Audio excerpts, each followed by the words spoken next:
de la acetilcolinesterasa. ¿Sí? Son fármacos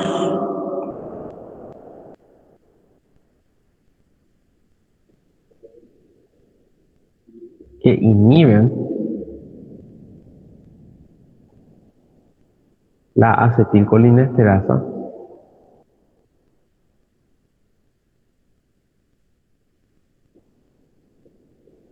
y de esa manera, ¿qué pasa? Aumentan la concentración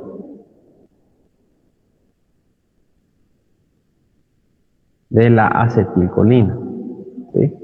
Se inhiben la acetilcolinesterasa, la enzima acetilcolinesterasa, y aumentan la concentración de acetilcolina.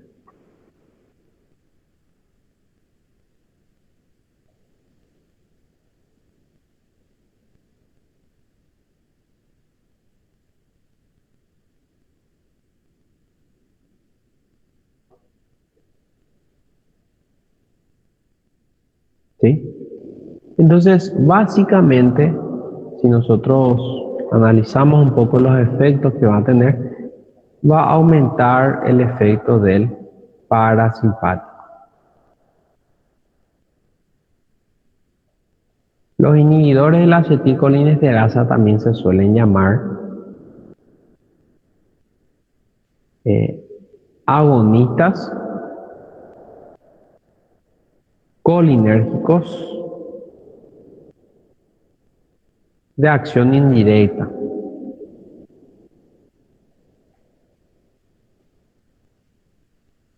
¿Sí? Porque estimulan de manera indirecta todas estas respuestas de la acetilcolina. ¿Ok? Entonces, agonistas colinérgicos de acción indirecta es el otro nombre, ¿verdad?, que se le puede usar. El mecanismo, ¿verdad?, que tiene es dentro de la clasificación es un agonista colinérgico de la acción indirecta. Bueno, ¿y qué respuesta vamos a tener? Vamos a tener varios tipos de respuestas, ya sea a nivel muscular, donde tenemos actuación de la acetilcolina, también a nivel de los órganos efectos, ¿sí? Actúa, y lo que nosotros vamos a estudiar más bien son...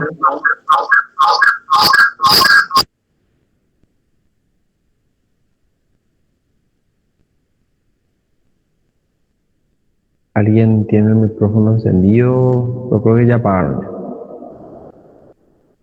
Ok.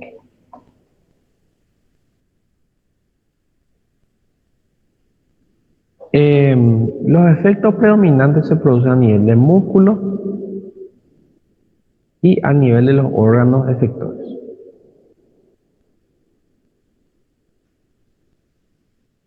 A nivel de los órganos efectores produce efectos muy similares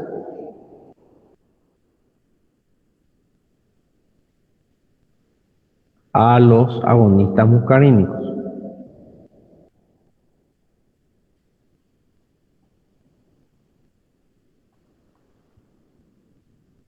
¿Mm? Produce efectos similares a los agonistas muscarínicos. Se va a aumentar la salivación, va a aumentar la secreción, va a aumentar el peristaltismo, va a aumentar el tono de la vejiga, ¿sí? Todos esos efectos de los agonistas muscarínicos vamos a ver con los inhibidores de la acetilcolinesterasa. Y a nivel del músculo vamos a ver un efecto que generalmente va a aumentar la fuerza o aumentar, ¿sí?, la fuerza muscular. Pero en ciertos contextos, por ejemplo, si yo tomo ahora inhibidores de la acetilcolinesterasa, probablemente yo no tenga más fuerza muscular. Pero en ciertas patologías puede favorecer a eso. ¿Está bien?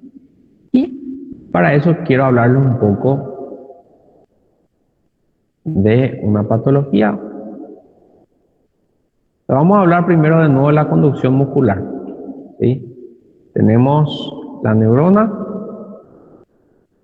el axón, tenemos acá la acetilcolina acumulada, tenemos el músculo,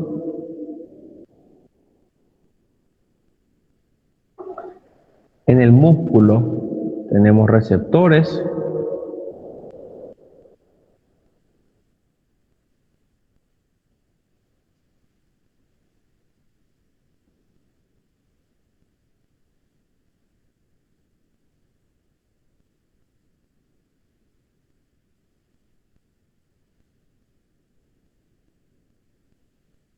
Y son los receptores nicotínicos de acetilcolina.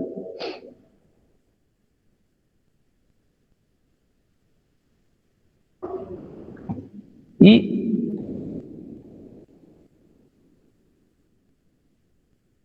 las enzimas que ya habíamos mencionado, la acetilcolinesterasa.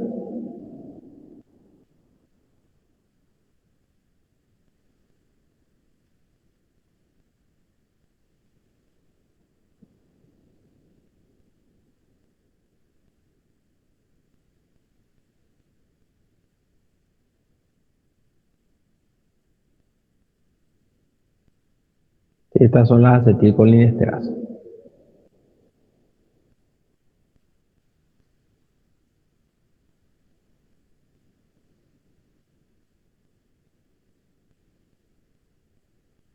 Ok, entonces la acetilcolina se libera normalmente a nivel de la neurona sináptica, entra en contacto con los receptores y se produce la contracción del potencial de acción.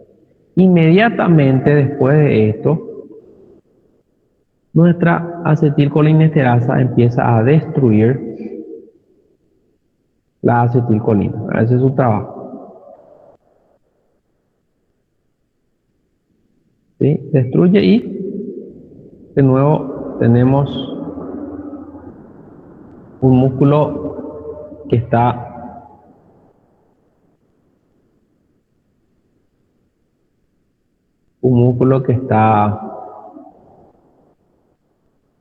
relajado. ¿Sí? Entonces esa es la secuencia normal, ¿verdad? Yo envío un estímulo, se despolariza el músculo, se contrae el músculo y enseguida esa acetilcolina se destruye y se relaja nuevamente el músculo, ¿verdad?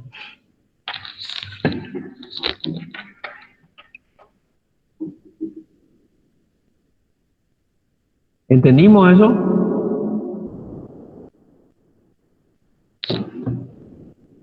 Es algo que ya vimos también varias veces.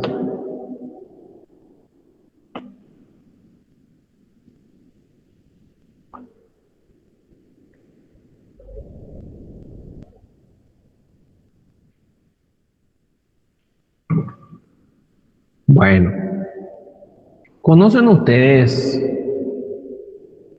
la patología que nosotros llamamos, la que se llama miastenia gravis?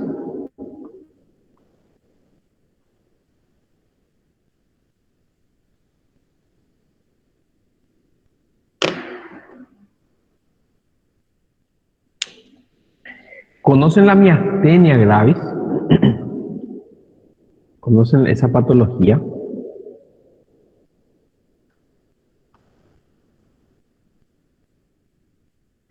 Y dice,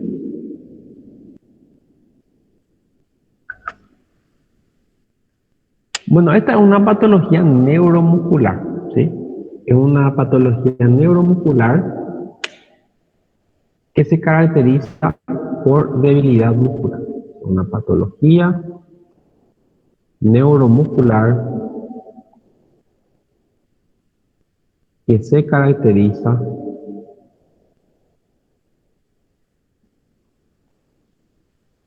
por debilidad muscular. ¿Qué vemos en la miastenia gravis? Vamos a ver que el paciente de repente siente los músculos muy débiles y no tiene tanta fuerza. Vamos a ver que el paciente de repente va caminando por la calle o va conduciendo su vehículo, está manejando y de repente siente los ojos muy pesados. Siente los ojos muy pesados y el párpado cae. Cae y la persona intenta abrir nuevamente, ¿sí? Intenta levantar esos párpados y no puede. No puede. Entonces,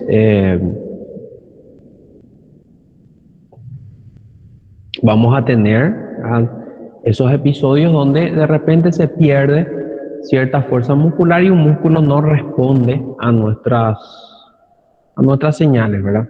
Yo intento abrir el ojo, pero no puedo.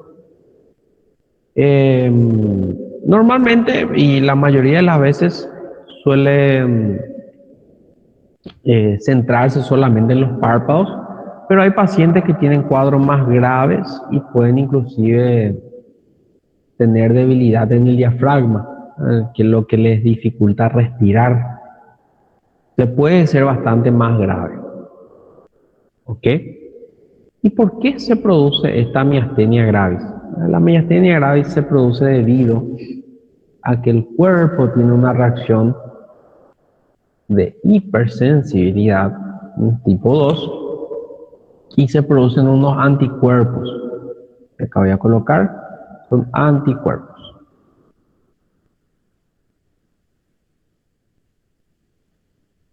Y los anticuerpos se unen,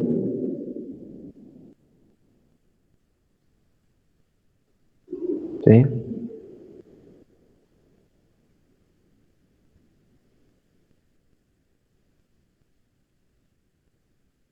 ¿Sí? Los anticuerpos se unen a estos receptores nicotínicos y bloquean los receptores nicotínicos.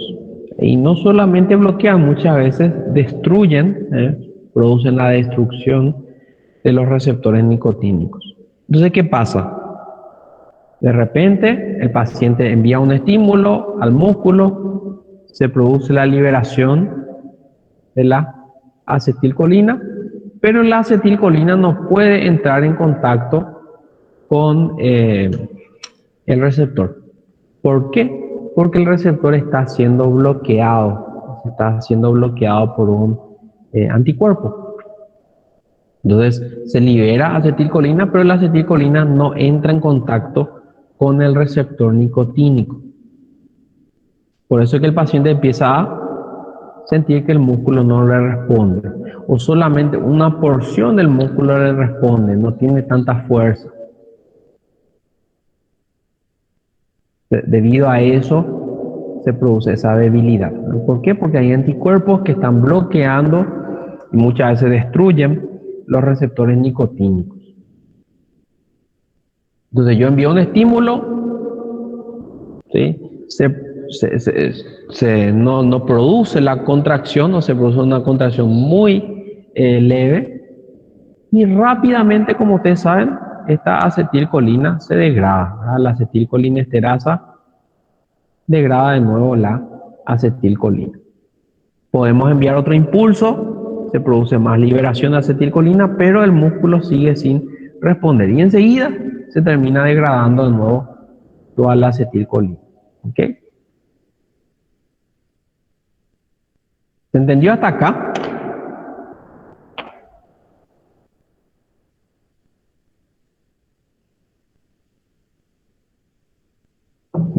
¿Sí o no?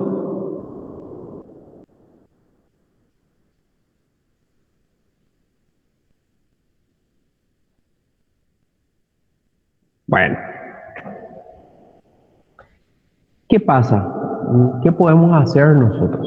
Bueno, un tratamiento es el uso de inhibidores de la acetilcolinesterasa. ¿Sí? Los inhibidores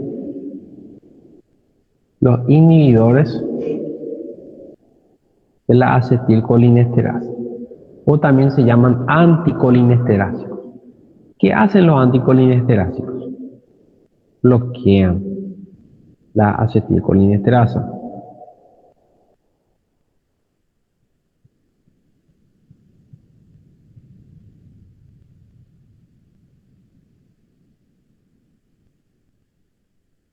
¿Sí?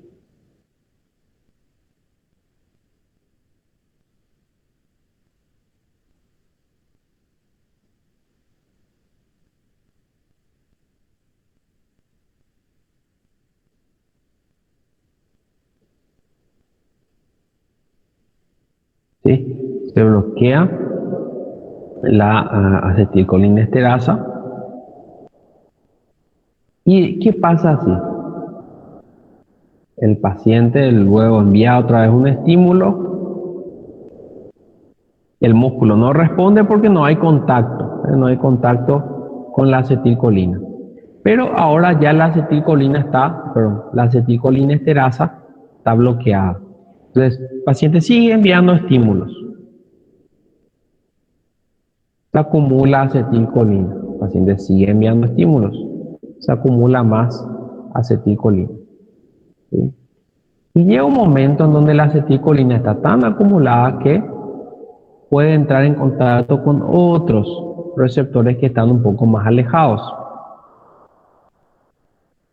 ¿Sí? Debido a ese aumento de concentración.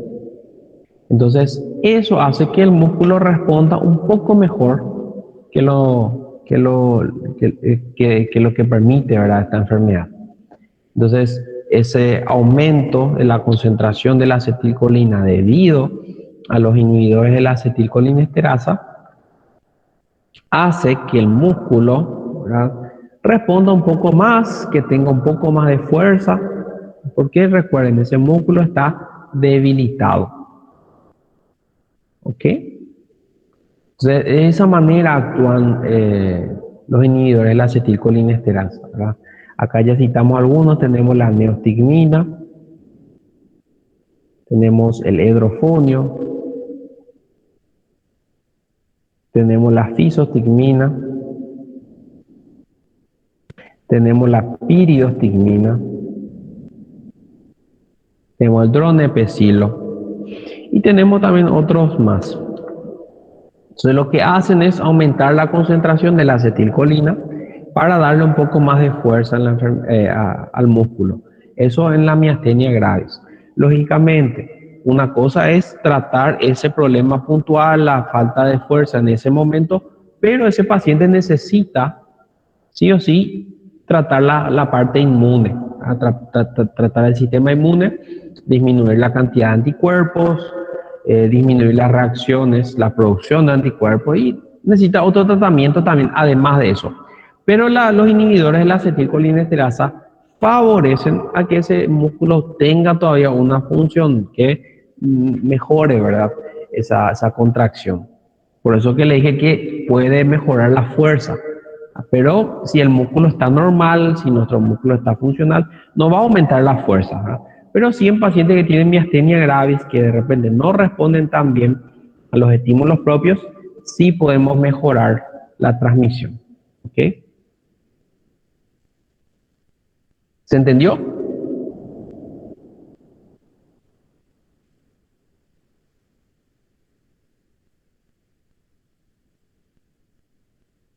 ¿Sí o no?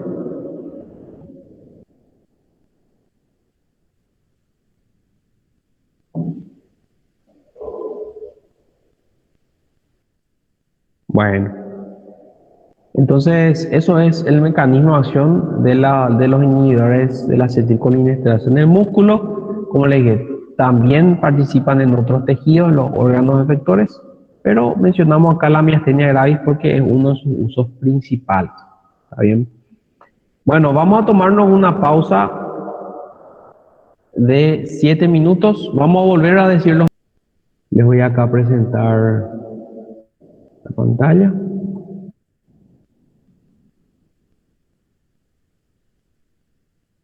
No, este no es.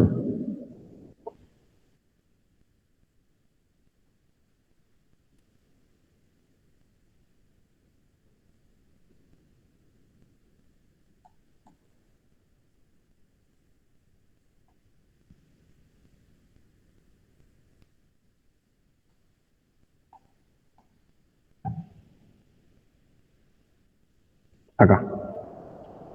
Los inhibidores de la acetilcolinesterasa son drogas que inactivan la acetilcolinesterasa y de esa manera aumentan la concentración de la acetilcolina.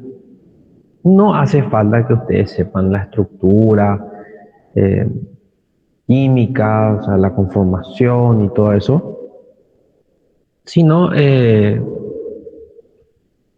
sepan su acción nada más, ¿sí? Hay dos tipos de colinesterasas. Están las colinesterasas que están unidas a la membrana, esas son las que yo les suelo dibujar, pero también tenemos colinesterasas que normalmente circulan en sangre, o sea, se encuentran en sangre circulando y tienen la misma acción, ¿sí? Normalmente. Entonces tenemos acetilcolinesterasas unidas a membrana y tenemos las que se distribuyen en la sangre. Ambas son bloqueadas por este grupo de fármacos. Y esta clasificación es muy importante, esto gente se llama también tema de examen. ¿Ok? Clasificamos en dos grupos los inhibidores de la acetilcolinesterasa. Tenemos lo que son reversibles, estos son de uso clínico, ¿sí? Y los irreversibles son utilizados como insecticidas, ¿sí? Insecticidas.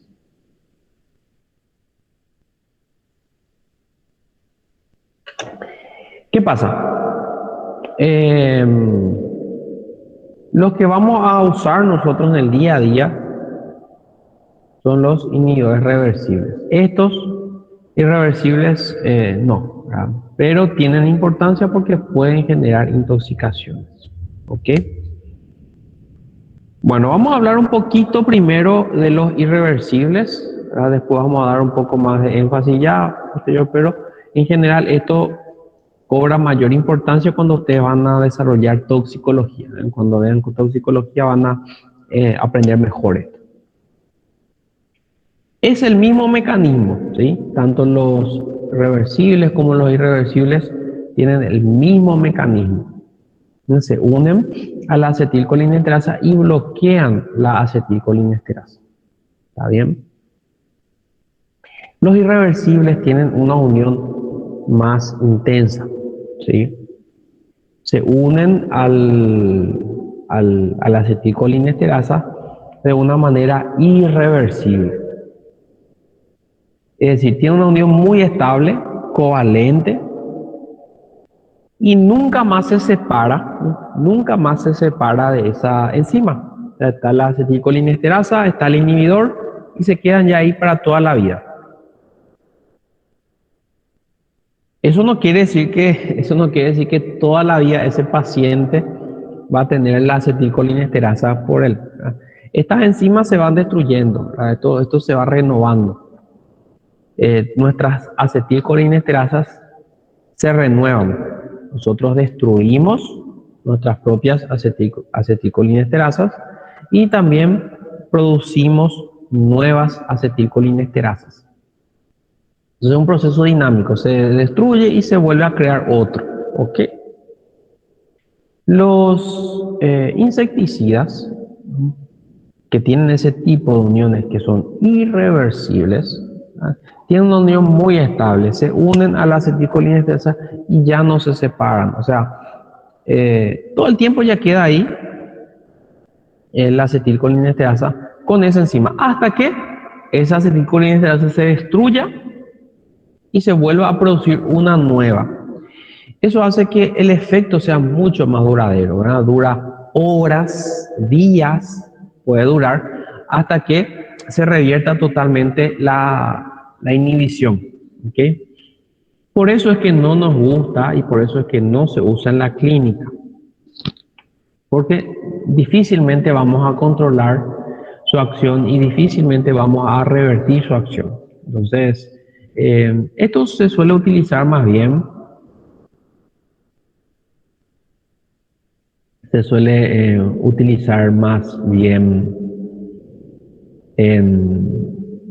como insecticida, ¿verdad? Debido a que los insectos, ¿verdad?, que también tienen acetilcolinesterasas, son mucho más vulnerables, ¿verdad? Y al inhibir la acetilcolinesterasa de los insectos, nosotros producimos una parálisis, una intoxicación, ¿verdad?, en esos insectos y producimos la muerte de esos insectos. Por eso que generalmente se solían utilizar mucho para hacer la fumigación de los cultivos. En zonas rurales, sobre todo, era muy frecuente la intoxicación con insecticidas organofosforados. Todo este grupo le llamamos organofosforados. Son inhibidores de la acetilcolinesterasa de acción irreversible. Anteriormente acá en la zona también era muy frecuente encontrar intoxicaciones por colinesterásicos. Yo les hablo de 20 años atrás, 20, 30 años atrás, se reportaban más casos de intoxicaciones por órganos fosforados. Porque como ustedes saben, Alto Paraná, Ciudad del Este no tanto, pero el departamento, hacia Mingaguazú, hacia zonas más un poco lejanas, tienen muchos cultivos de soja, entre otras cosas, pero sobre todo de soja. Y eso generalmente necesita de insecticidas. Anteriormente se utilizaban más y las fumigaciones, porque eso ahora mismo lo hace una máquina distribuye el insecticida. Pero anteriormente se hacía de una manera más artesanal, más manual. Entonces el hombre quedaba más expuesto al insecticida realmente. Actualmente hay otras opciones ya más modernas, muchos de estos se prohibieron, ya no se utilizan, pero en algunas zonas se siguen utilizando, ¿verdad? Siguen siendo una causa muy importante de intoxicación por insecticidas, sobre todo en zonas rurales, ¿verdad? ¿Y por qué es tan fácil intoxicarse con los órganos fosforados? Porque son muy liposolubles, es decir, penetran por cualquier membrana, penetran por piel, penetran por conjuntiva, penetran por aparato respiratorio, ¿sí? Penetran por vía oral, ¿sí? Entonces el paciente que va a manejar estas drogas tiene que estar muy protegido, o sea, tiene que tener unos lentes protectores, tiene que tener guantes protectores, tiene que tener una ropa gruesa, bien tapada, los brazos cubiertos, una bota. Tiene que tener el mínimo contacto posible con el insecticida y al terminar su trabajo tiene que bañarse bien, tiene que lavar bien sus ropas, deshacerse bien de todo eso. Entonces, debido a todo eso es muy fácil y es muy frecuente, son frecuentes las intoxicaciones. ¿Okay?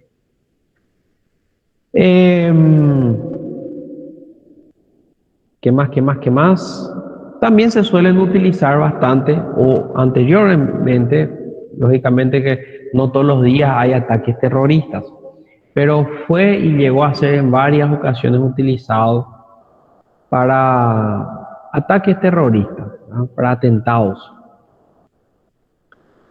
No sé si ustedes googlean el gas sarín. El sarín es un gas que se solía utilizar, en un órgano fosforado, se llegó a utilizar en forma de gas para realizar atentados terroristas. El último caso que yo recuerdo que se reportó, así digamos que tuvo mucha repercusión, fue en Tokio, creo que fue en el 2011 más o menos, que fue una estación de tren donde se lanzó este gas, órgano fosforado y en un espacio cerrado, ¿verdad? Donde produjo mucha intoxicación. Entonces, también es un uso que se le suele dar. Lo que a nosotros nos interesan realmente son los reversibles, ¿sí? Acá tenemos isotecmina, piriostigmina, neostigmina, hidrofonio. En primer lugar, estos no son tan liposolubles, en realidad suelen ser hasta hidrosolubles, entonces no tienen tanta penetración y no tienen también tanta distribución. Estos se limitan más bien en el intersticio, se limitan a los órganos efectores y se limitan a el músculo, ¿sí? Su distribución. Estos, sin embargo, también afectan a ganglios y también afectan al sistema nervioso central. Tienen mucha mayor distribución también. Y tienen una unión menos estable. Ahí podemos volver a clasificar en dos. Tenemos los que forman enlaces covalentes carboamilantes. Son enlaces covalentes que son estables, pero no tan estables como los órganos fosforados, ¿verdad? Estos duran menos, ¿sí? Dependen también de la concentración del fármaco. Y el hidrofonio, que utiliza un enlace no covalente, o sea, prácticamente fuerzas de atracción electrostática con la acetilcolinesterasa. Entonces, lo que vamos a ver es que el hidrofonio es el que tiene menor duración.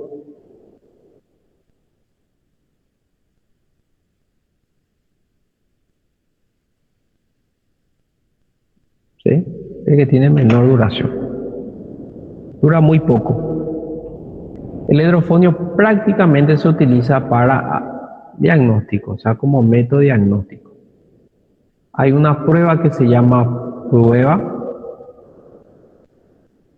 del hidrofonio o prueba del tensilón también se llama.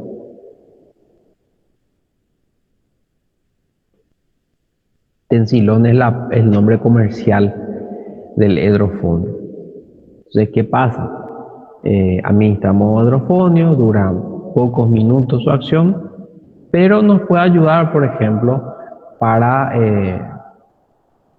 diagnosticar un síndrome miasteniforme. Imagínense, el paciente tiene síntomas de debilidad muscular parecidos, ¿verdad?, a los que encontramos en la miastenia gravis. Nosotros no estamos seguros y se le puede hacer la prueba del tensilón. ¿En qué consiste?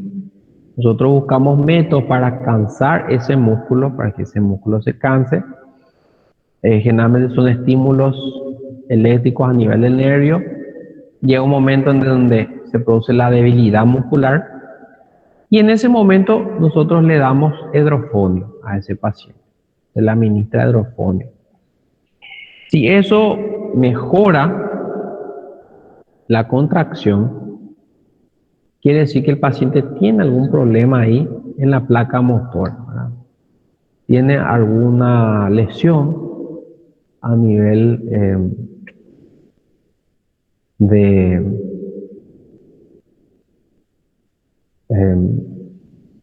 del músculo. O sea, hay algo ahí que está impidiendo ese contacto. Por eso es que cuando aumenta la concentración de acetilcolina, el músculo vuelve a tener fuerza. Entonces, ahí podemos o nos puede respaldar nuestro diagnóstico de miastenia gravis, ¿verdad?, con esa prueba. La prueba del hidrofonio o la prueba del tensilón también se llama. ¿Okay?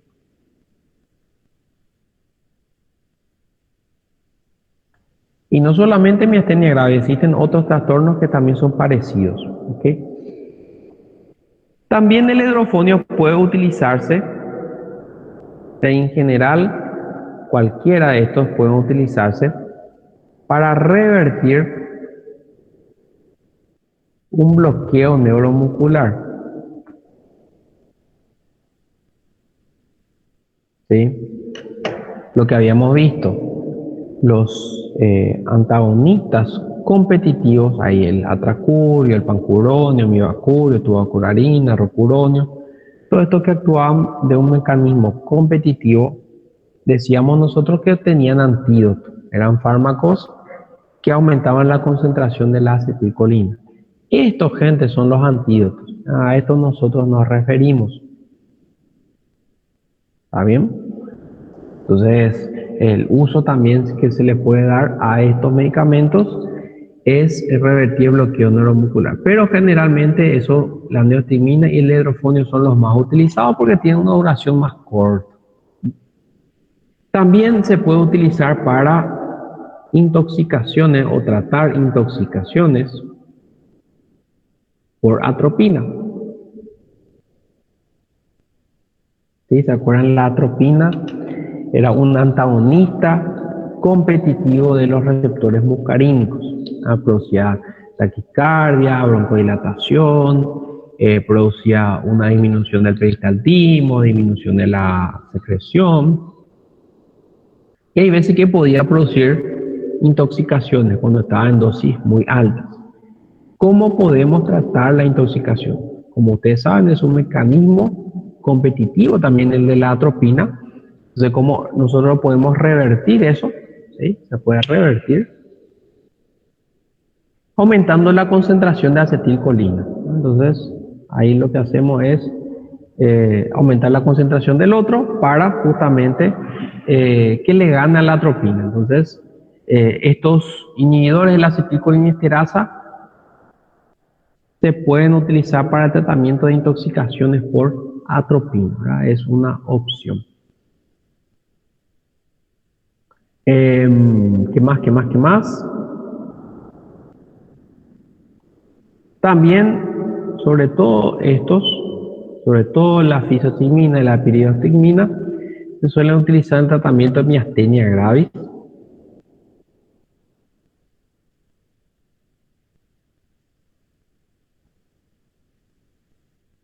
Sí, la miastenia gravis, que se caracteriza por la debilidad muscular. Si nosotros aumentábamos la concentración de la acetilcolina a nivel del músculo, probablemente el músculo responda mejor. ¿Ok? ¿Qué más? También vemos que se suele utilizar para tratar las demencias.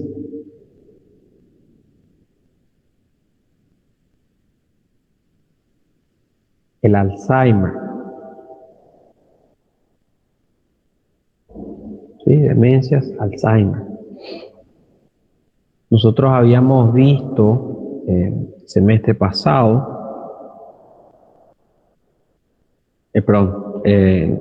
la clase pasada, que la acetilcolina se relacionaba con la parte cognitiva, que la acetilcolina en el sistema nervioso central se relacionaba con la memoria, con la información, o sea, con el almacenamiento de información.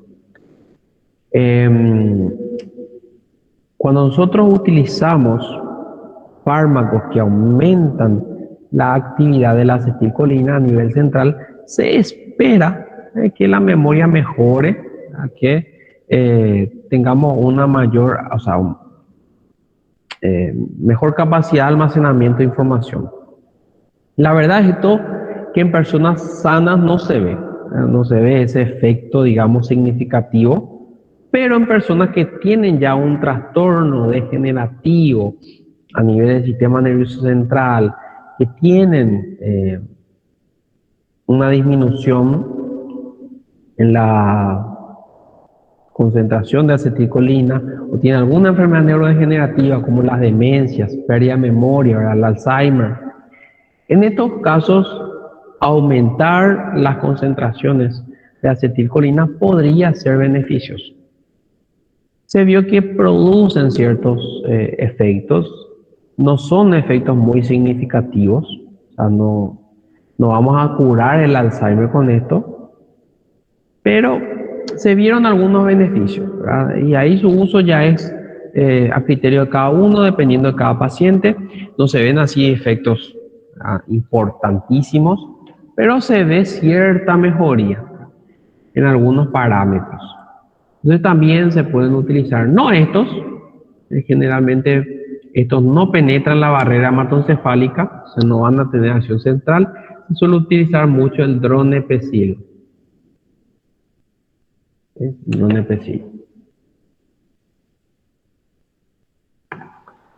Y eso, ¿verdad? Intoxicación por atropina, revertir el bloqueo neuromuscular, miastenia gravis, demencia Alzheimer. En algunos casos se pueden utilizar también para favorecer el peristaltismo.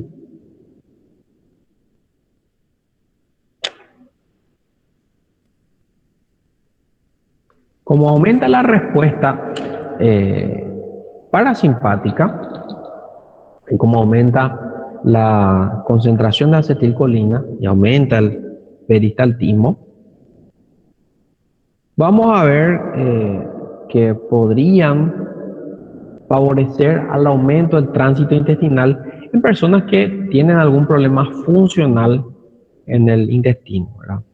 No estoy hablando de una obstrucción mecánica, no estoy hablando de una lesión, de una cicatriz, de una herida, de nada. Estoy hablando de un trastorno funcional. O sea, por algún motivo el intestino no está contrayéndose bien. Y no tiene lesión, no tiene tumor, no tiene cicatriz, nada. En estos casos, sobre todo, se dan pacientes que fueron operados, pacientes que tuvieron una cirugía.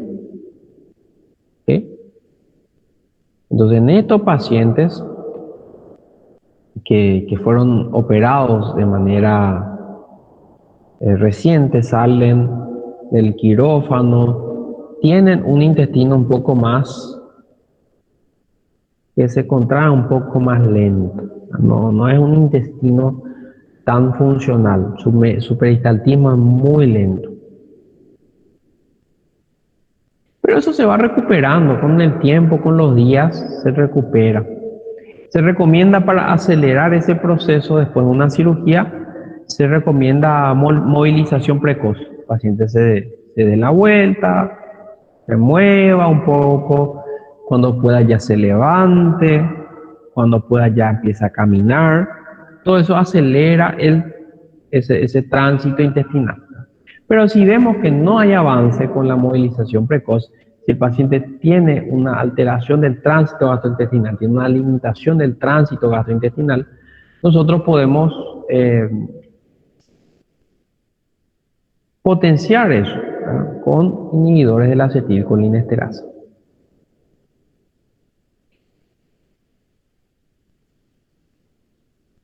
¿Ok?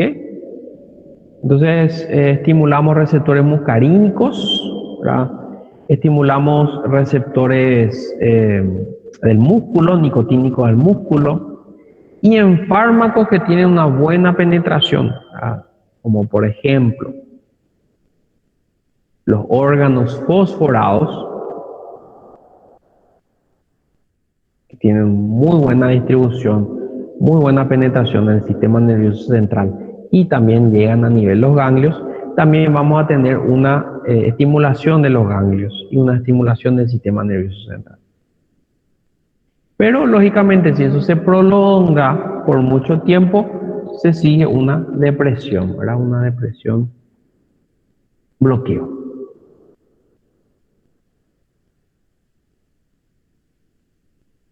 ¿Ok? Hasta acá estamos entendiendo.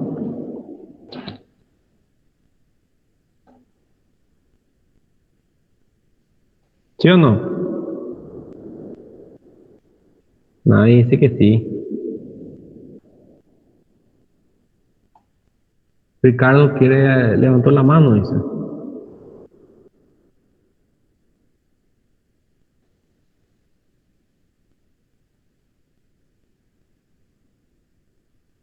Bueno.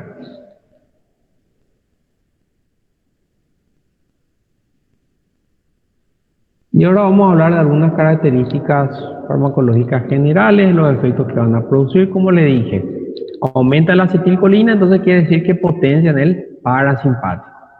A nivel cardiovascular vamos a tener una disminución de la frecuencia cardíaca, una bradicardia, que puede llegar a generar arritmias.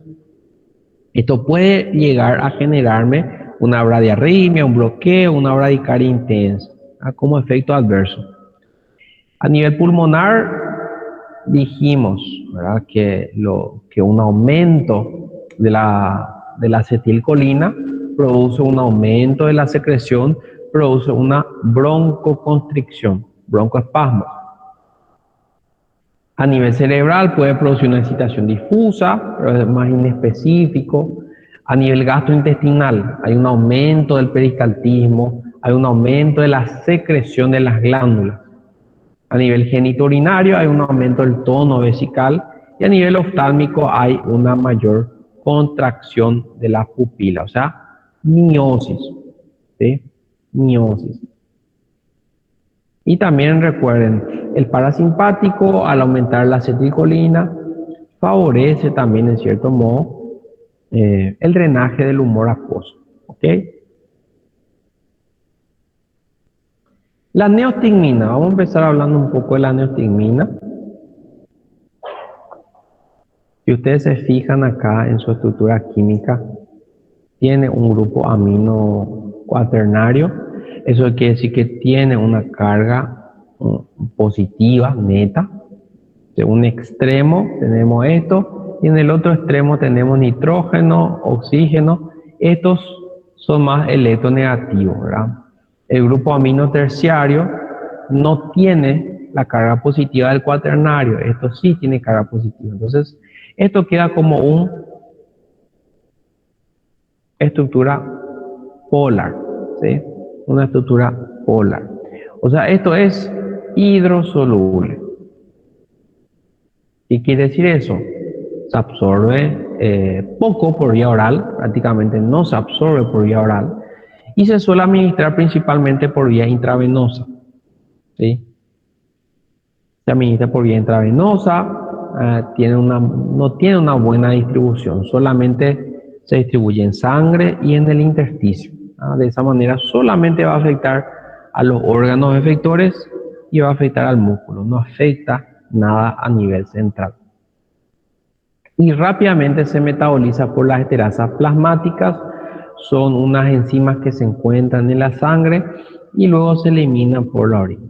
En general, tiene una duración de 20 a 30 minutos nada más. ¿Okay? Entonces, no dura demasiado. Lo que hace ideal para que se utilice en situaciones puntuales. Yo quiero revertir el efecto de un bloqueante, puedo utilizar neostigmina. Se revierte y poco tiempo después la neostigmina ya deja de funcionar, digamos. O, por ejemplo, quiero tratarle a un paciente que está intoxicado por atropina, ¿no? Utilizo neostigmina para revertir ese.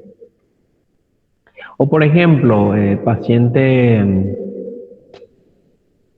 estaba intubado, nosotros le extubamos, está todavía con apnea por el efecto del bloqueo neuromuscular y le hacemos neostigmina para que vuelva de nuevo a recuperar ese movimiento.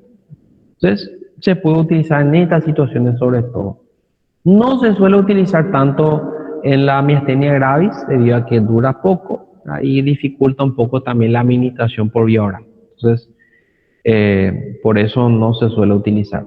Se utiliza, como digo, en situaciones puntuales cuando yo quiero revertir el efecto de un bloqueante, cuando yo quiero revertir el efecto de la atropina. También se suele utilizar para favorecer el tránsito gastrointestinal. ¿Cuál es el efecto adverso? Recuerden, aumenta mucho el peristaltismo. El peristaltismo no solamente se va a aumentar para abajo, o sea, no solamente nos va a producir diarrea, nos puede producir vómitos, nos puede producir náuseas. Si el peristaltismo se estimula hacia arriba y hacia abajo, tenemos diarrea, tenemos vómitos y náuseas también. A nivel cardiovascular vamos a tener la bradicardia. La fisostigmina, muy similar, pero no tiene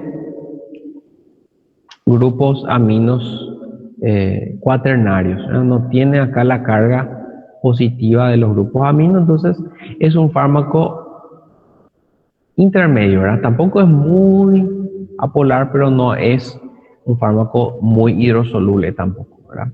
Entonces tiene una mejor absorción en el tracto gastrointestinal, mejora un poco su distribución, ¿sí? Pero tampoco llega al sistema nervioso central, tampoco atraviesa la barrera hematoencefálica. Y en general dura un poco más de tiempo, ¿verdad? Dura 2, 3, 4 horas. En comparación a la neostigmina es mucho más duradero. Y eso favorece, gente, eso favorece el tratamiento ambulatorio de ciertas patologías. La miastenia gravis, ¿verdad? Yo puedo utilizar Fisiotigmina para tratar paciente que tiene miastenia grave y le puede dar por vía oral y mejora, ¿verdad? Entonces, la adherencia. La piridostigmina es muy similar a la neostigmina, también tiene un amino cuaternario, pero existe una formulación por vía oral. No se absorbe muy bien, pero se suele combinar con bromuro, o sea, con sales de bromuro, y de esa manera favorece un poco más esa absorción. ¿Ok? Entonces, vamos a tener que tiene una absorción aceptable, ¿sí? Tampoco tiene una muy buena distribución, se queda limitado al músculo y se queda limitado al tejido, a los órganos intersticiales, o sea, a los órganos efectores. ¿Por qué? Solamente circula en la sangre y en el intersticio, tampoco penetra la barrera hematoencefálica. Tiene un inicio lento, más o menos 10 a 15 minutos empieza a hacer efecto. Y la duración es un poco más prolongada, ¿verdad? 2 horas. También mucho mejor en duración que la neostigmina. Y por último, el hedrofonio. Como ustedes ven acá, es un fármaco también con un grupo amino cuaternario. Esto hace que tengamos, como les dije, un extremo electropositivo y un extremo electronegativo. Esa diferencia que tenemos ahí. Entonces estos son fármacos también hidrosolubles. Es decir, que no tiene una buena absorción por vía oral. Entonces lo que generalmente se usa solamente por vía intravenosa. Y tampoco tiene muy buena distribución, ¿sí? No penetra bien la barrera hematoencefálica, no tenemos una duración muy amplia, ¿sí? En general dura menos inclusive que la neostigmina, dura 10 minutos nada más. Por eso es que se suele utilizar como método diagnóstico lo que les había dicho yo la vez pasada, la prueba del tensilón o la prueba del hidrofonio para diagnosticar síndromes miasteniformes, para ver si el paciente tiene o no, por ejemplo, miastenia gravis. O también para revertir el bloqueo neuromuscular. El paciente tuvo atracurio, está con una apnea prolongada, podemos utilizar hidrofonio. O, por ejemplo, la intoxicación por atropina. También. Pero fundamentalmente este es su uso más difundido, ¿verdad? Como método diagnóstico. La prueba del tensilón.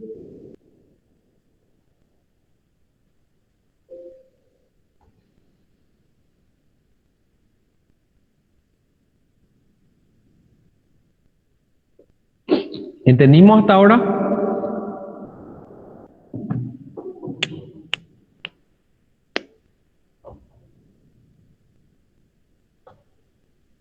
¿Sí o no?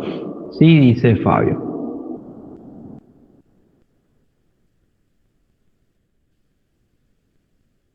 Bueno, entonces acá lo importante, ¿sí? Lo importante es conocer el mecanismo de acción y las indicaciones que tiene, ¿verdad? Si se usa para revertir una intoxicación, si se usa para revertir un bloqueo, si se usa para tratar miastenia gravis, ¿sí? Y qué efectos adversos vamos a tener, ¿verdad? Alteraciones cardiovasculares, disminución de la frecuencia cardíaca, ¿verdad? ¿Qué? Ahora vamos a hablar un poco acerca de los órganos fosforados, que recuerden estos son nuestro otro grupo tiene una unión más irreversible, tiene una unión más estable y se utilizan como insecticidas. Como le dije, esto en los insectos produce la muerte, produce una intoxicación en los pequeños insectos, pero generalmente también puede afectar a humanos. Como les dije, al ser muy liposoluble, penetra por cualquier membrana, penetra por la piel, penetra por la mucosa, penetra por la conjuntiva, ¿sí? Entonces, tiene una alta penetración tisular y llega al sistema nervioso central y llega también a los ganglios. Se tienen efectos bastante más diversos y bastante más intensos, desde luego, que los otros anticolinesterácicos que habíamos mencionado. Entonces, con esto nosotros tenemos que básicamente conocer los efectos adversos que ya vimos, pero generalmente son más intensos y más duraderos, porque la unión es irreversible, entonces no se va a revertir en poco tiempo, o sea, por más que el fármaco se elimine, por más que nosotros facilitemos la eliminación del fármaco, probablemente no tengamos mucho éxito o no cambiemos tanto el cuadro clínico del paciente. Entonces, lo que nosotros vamos a buscar, ¿verdad? Desde luego, es sostener al paciente lo máximo que podamos, darle oxígeno, hidratarle, ¿verdad? Hay algunos fármacos que reactivan la acetilcolinesterasa, pero para tratamiento de soporte más que nada. Esto suele producirse, estas intoxicaciones suelen producirse en zonas rurales, como le dije. Mírense, este señor está haciendo una fumigación. Como pueden ver, tiene ahí su herramienta, ¿verdad? El gas que emite. Y el señor está más o menos protegido, ¿verdad? Tienen la mano y el brazo tiene descubierta. Lo ideal sería que esté utilizando un guante también, ¿sí? Al parecer también tiene la parte inferior de la pierna descubierta. Probablemente tenga la cara descubierta también. Entonces, por eso era bastante frecuente tener estos casos de intoxicación por órganos fosforados, sobre todo en zonas rurales. Y aún así suele ser frecuente todavía. Aunque la mayoría o mucho de gran parte se dejó de utilizar. Y contamina mucho también, ¿verdad? Entonces, tiene una unión reversible, son utilizados en la industria de la agricultura, ahí tienen una elevada toxicidad. Acá tenemos los compuestos y algunas características de dichos compuestos. Tenemos el isoflurato, el isopropilfluorofosfato, paractión, malactión, ecotiopato. Algunos ya fueron prohibidos inclusive de producirse.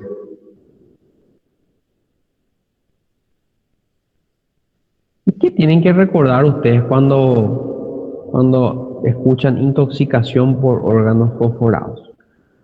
Como vemos, tenemos efectos muscarínicos, tenemos efectos nicotínicos y tenemos efectos sobre el sistema nervioso central. Les voy a pedir nada más que se acuerden de los efectos muscarínicos. Y si ustedes recuerdan, los efectos muscarínicos son muy similares, ¿sí? Similar a la intoxicación, ¿sí? Es similar a la intoxicación por agonistas muscarínicos.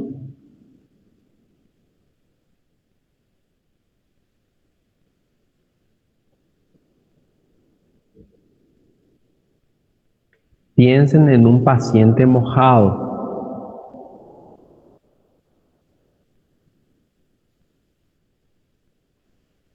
paciente mollado, ¿verdad? ¿Ok? Paciente mojado, paciente mollado. ¿Qué pasa? ¿Por qué decimos que es un paciente mojado, paciente mollado? Porque los receptores muscarínicos van a estimular la respuesta de todas las glándulas secretoras y la expulsión de mucha cantidad de líquido. Realmente el paciente viene mojado. ¿Por qué? Porque viene mojado el sudor, como se acumula la acetilcolina, se estimula más a nivel de las glándulas sudoríparas el sudor. El paciente suda mucho. Dijimos que la acetilcolinesterasa favorecía también a la secreción de saliva. El paciente expulsa mucha saliva, babea mucho, produce mucha saliva. Eso le llamamos cialorrea. Aquí está. No solamente eso, sino que también estimula las glándulas lagrimales, ¿sí? Favorece la salida del lagrimeo. El paciente tiene mucho lagrimeo. También a nivel de el aparato respiratorio produce mucha producción de moco, ¿verdad? Eso le llamamos broncorrea, ¿sí? Broncorrea, ¿sí? El aumento de la acetilcolina a nivel de los bronquios va a aumentar la secreción de las glándulas y además va a producir una broncoconstricción, ¿sí? Produce una contracción del músculo liso a nivel de los bronquios. ¿Por qué otro lado? También aumenta mucho el peristaltismo, ¿verdad?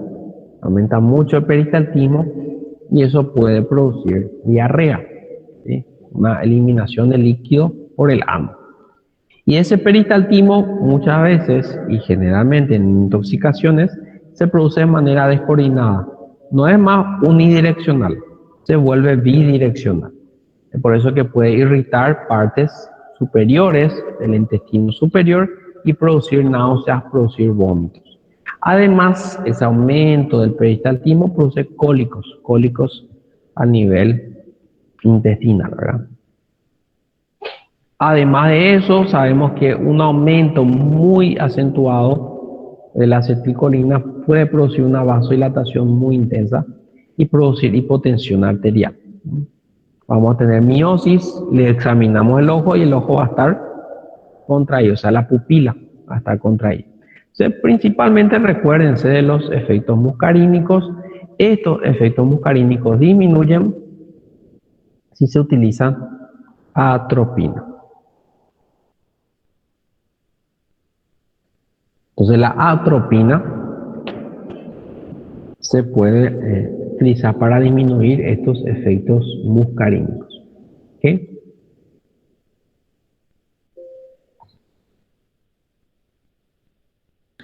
¿Se entendió hasta acá?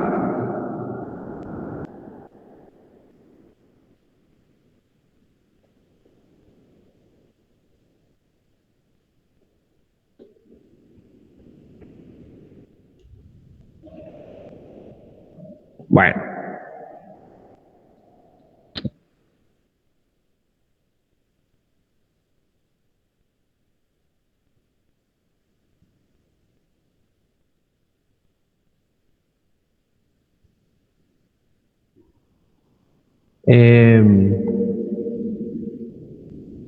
Y por último, de nuevo, las indicaciones terapéuticas en caso de atonía, falta de contracción del músculo del tracto gastrointestinal, también de la vejiga, se puede llegar a utilizar. En caso de glaucoma, también. Recuérdense, el aumento de la acetilcolina favorece la contracción del músculo ciliar que favorece el drenaje del humor acuoso. ¿Sí? La miastenia grave, ¿sí? Al bloquear los canales, los anticuerpos producen una falta de contacto de la acetilcolina con el receptor. Lo que hacen los inhibidores de la acetilcolinesterasa es aumentar la concentración de acetilcolina en el músculo. De esa manera tiene más chances de tener un contacto con el receptor y favorecer a la contracción muscular. También se suelen utilizar como para revertir, como antídoto para los bloqueantes competitivos, ¿sí? La succinilcolina no tiene antídoto, eso recuerden también, ¿sí? La succinilcolina no tiene antídoto. Enfermedades también de tipo demencia. El dronepecilo es dentro de este grupo de bloqueantes neuromusculares que tiene la capacidad de penetrar al sistema nervioso central. ¿Ok? Tiene la capacidad de entrar a nivel del sistema nervioso central y de producir, ¿sí?, un bloqueo a ese nivel y aumentar la concentración de acetilcolina. Recuerden, dijimos que la acetilcolina se relaciona mucho con todo el tema cognitivo, con todo lo que es memoria, pero tampoco es milagroso. Se ven ciertos efectos en ciertos parámetros, pero no es algo que va a curar o que decimos no, que el paciente está bien. Muchas veces no se ve ningún beneficio. Entonces, recuerden ahí, tengan en cuenta. Entonces, estos son los fármacos de la acetilcolina, o sea, los inhibidores de la acetilcolinesterasa.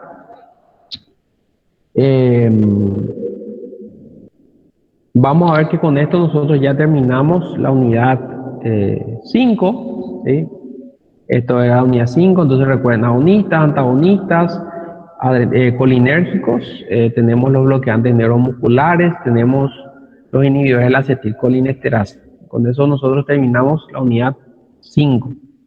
La próxima semana vamos a empezar ya la unidad 6.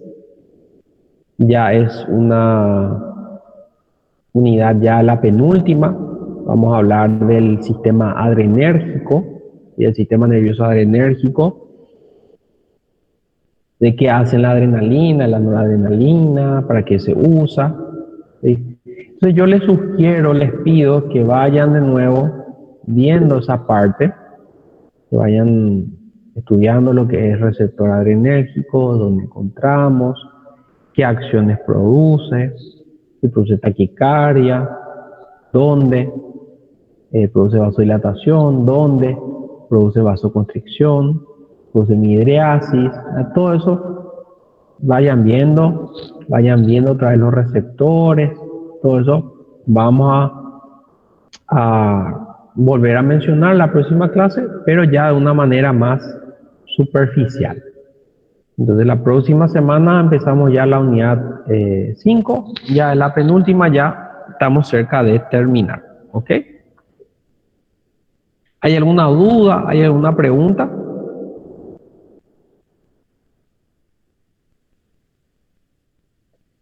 Bueno, si no hay dudas, si no hay preguntas, pueden colocar sus nombres, sus apellidos en la lista y nos vemos la próxima semana, ¿ok? Me despido de ustedes, les deseo una muy buena semana, un muy buen fin de semana. Cuídense, ya empiecen a estudiar para hacer la prueba de proceso, ya está disponible y vamos a estar hablando nuevamente. ¿Sí? Chao, chao.